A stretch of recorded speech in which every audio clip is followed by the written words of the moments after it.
Hi, the reason you've clicked on this video is because you've got an interest in the higher aspect of language B for the literature aspect. So in this video, we're going to cover two things. One is why we need to learn as efficiently as possible, and what do you need to do before, during the lesson learning time, for you to be successful in the speaking aspect, where you're going to have to present your extract to the examiner. So before we do that, I just have partnered with a language school which offers a series of online courses for language learning students. So if you're doing French B, there's a couple of courses for you.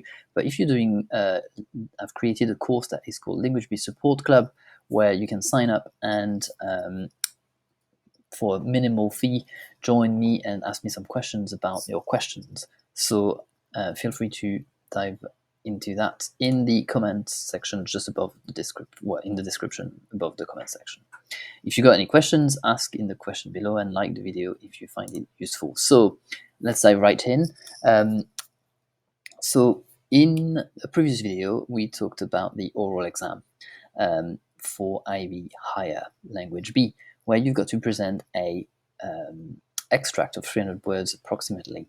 And in that extract, you need to be able to situate the extract, tell us what it is, what happened before, what happened after, what are the key themes, and what's going on between the story. To basically, you're trying to prove that you have read the book to the examiner. So you will also have to have a follow-up conversation and a general conversation following that up. So bearing that in mind, what do you need to do during lesson times or when you're studying or reading the book in order to maximize your time? Because if you just read the book and you don't do anything about it, then you're going to come across some issues. So I've been teaching the IB Higher course for over 9 years, and what I've learned in this period of time is that making notes and creating documents where you're making annotations is super useful.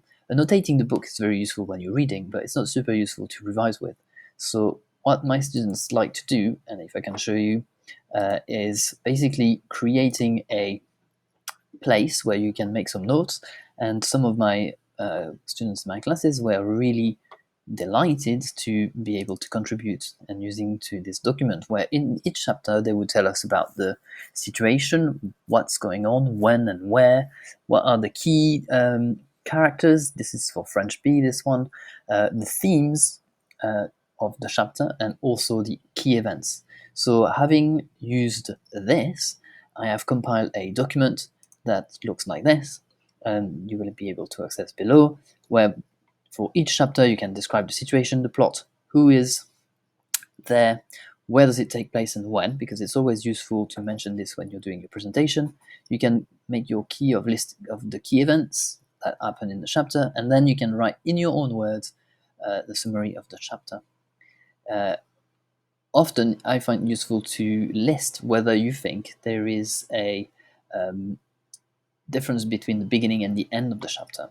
So that is what I've asked often my students to do, and most of them have found it very useful to complete that for the entire book. So if you want to access this document, the link is in the description below, and or you can make your own. And if you've got some comments, some questions, leave them in the comment section, please. I'm always happy to answer them.